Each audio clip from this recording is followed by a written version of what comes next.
गृह्णन् आसुः सामवेदः अग्न आयाहि वीतये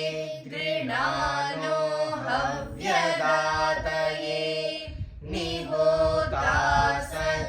बर्हिषि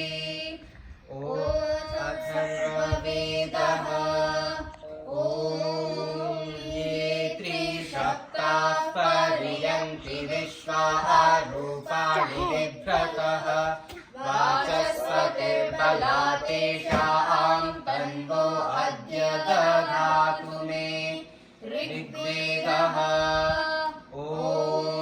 चत्वारि वाक्परिमिता पदानि तानि विदुर्ब्राह्मणा ये मनीषिणः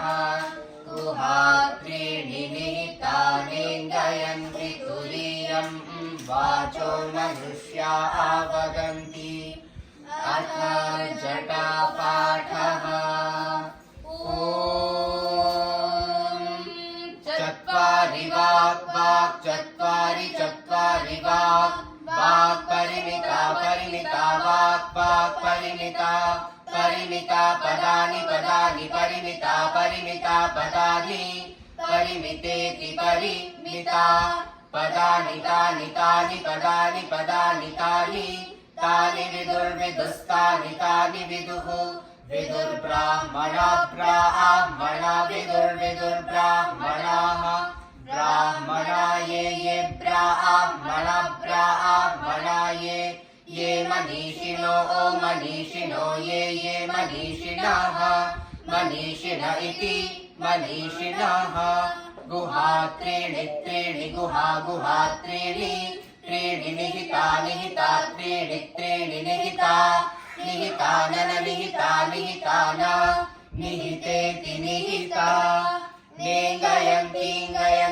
नेङ्गयन्ति इङ्गयन्ति तुरीयमिङ्गयन्ति